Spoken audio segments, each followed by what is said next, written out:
তো বন্ধুরা আজকে তোমাদের সাথে একটা ঘটনা শেয়ার করবো, ঠিক আছে? দেখো, ঘটনা বলতে কি, হসপিটাল মানে তো জীবন মৃত্যুর খেল, ঠিক আছে? কার কখন মৃত্যু হয়ে যাবে কেউ জানে না, কেউ বলতে পারবে না।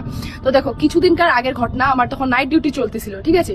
তো এই ঘটনাটা মানে এত তোমাদের আমি ঘটনা শুনিয়েছি, এত গল্প শুনিয়েছি, মিষ্টি মিষ্টি গল্প শুনিয়েছি, তোমরা অনেক রেসপন্স করেছো, বাট এই গল্পটা ছিল আমার লাইফের সব থেকে মানে আমি প্রায় মানে কেঁদে দিয়েছিলাম, এরকম একটা অবস্থা, ঠিক আছে? আমার মনে এখনো পর্যন্ত, আমার ওই জিনিসটা এখনো পর্যন্ত মাথায় ঘোরে, এত মানে এত একটা দুঃখজনক মানে ঘটনা আর কি।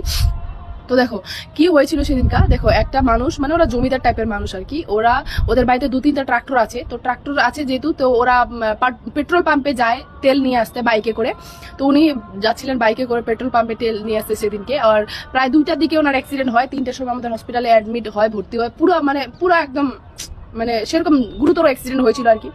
তো তিনটার সময় অ্যাডমিট হলো আইসিইউতে। অ্যাডমিট হওয়ার পর প্রায় 8টা অব্দি উনি সার্ভাইভ করেছেন কোনো মতন, ঠিক আছে? তারপরে কিন্তু পেশেন্ট ডেথ করে গেছে।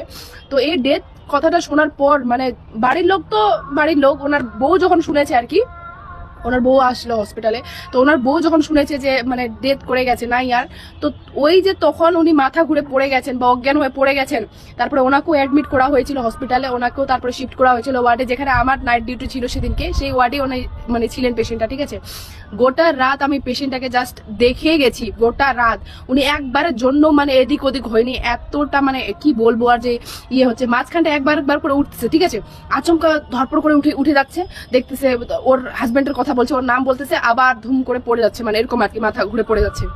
তো দেখো, আমি খালি মানে একটাই জিনিস খালি বারবার মহিলার দিকে তাকিয়ে তাকিয়ে দেখতেছিলাম আর কি, যে মহিলাটা এতটা সুন্দর ছিল, এতটা সুন্দর, ধপধপ এত সুন্দর, গায়ের রং এত ফর্সা। আর তোমরা জানো যে ঝাড়খণ্ড বিহারের এদিকে মানে বাড়ির বউরা এত সুন্দরভাবে সেজে গুজে থাকে, মানে ওরা এটা জিনিস মানে যে বউ মানে ঘরের বউ যদি সবসময় সেজে গুজে থাকে, মানে চুড়ি, ওরা তো সবসময় চুড়ি পরে, বিহারি মানুষ মানে বুঝতে পারছো, সবসময় চুড়ি, টকটক করে একদম সিঁদুর লাগানো, সবসময় পায়ের নুপুর, এটা সবসময় ওদের মানে থাকবে। ওরা এই জিনিসটা মানে যে বাড়ির বউ যদি সবসময় সেজে গুজে থাকে, ভদ্রভাবে ভালোভাবে বাড়িতে থাকে, তাহলে লক্ষ্মী ঠাকুর বাড়িতে সবসময় বিরাজমান থাকে, এই জিনিসটা এরা মানে কিন্তু। হ্যাঁ, তো ঘটনাটা মানে কি বলবো, আমি সারা রাত জাস্ট মহিলাটাকে দেখেছিলাম, যে এই মহিলাটা যে বিধবা হয়ে গেল, এত সুন্দর যে না সাজ ধাজ, এত সুন্দর যে মুখের যে কাটিং, এত সুন্দর যে ওনাকে দেখতে লাগতেছে, এই মহিলা আর মানে কোনোদিনও সিঁদুর পরবে না, বা বিনা সিঁদুরে ওকে কেমন দেখা যাবে। আমি জাস্ট এই থিঙ্কিংটা আমি গোটা রাত কাটিয়ে দিয়েছি। আমি যখন সকালবেলা 8টা সাড়ে 8টার সময় আমি ডিউটি থেকে আসি, তবু আমি পরে গিয়ে জিজ্ঞাসা করছিলাম যে মানে আমি আসার টাইমে ওনার জ্ঞান ফিরে নাই, ঠিক আছে? এতটাই উনি মানে বেহুশ হয়ে গেছিলেন। মাঝে মাঝে বলছি না, মাঝে মাঝে উঠতেছে, উঠে ধরপড় করে উঠতেছে, আমি যাবো যাবো যাবো যাবো করে, আমাকে ছাড়ে দাও, আমাকে যাবো, এরকম বলে আবার মানে অজ্ঞান হয়ে যাচ্ছে। তো মানে আমি এই জিনিসটা আমি ইয়ে করছি, পরে যখন আমি গিয়ে শুনলাম যে হোশ আসছিল কিনা, কেননা বাকি আদার্স আরো পেশেন্ট ছিল তখনকার ওই ওয়ার্ডে, তো ওদের কাছে জিজ্ঞাসা করলাম, বা মানে যে আমার পরে যে যাকে ডিউটি আমি হ্যান্ড ওভার দিয়ে আসছিলাম, তাকে যখন জিজ্ঞাসা করলাম, বলছে যে হ্যাঁ পরে হোশ আসছিল। তারপরে ওরা বাড়ির লোক ছুটি করে নিয়ে গেছে, কেননা তো আবার বাড়ির তো সৎ কাজ করতে লাগবে, ওর বউকে তো সেখানে লাগবেই।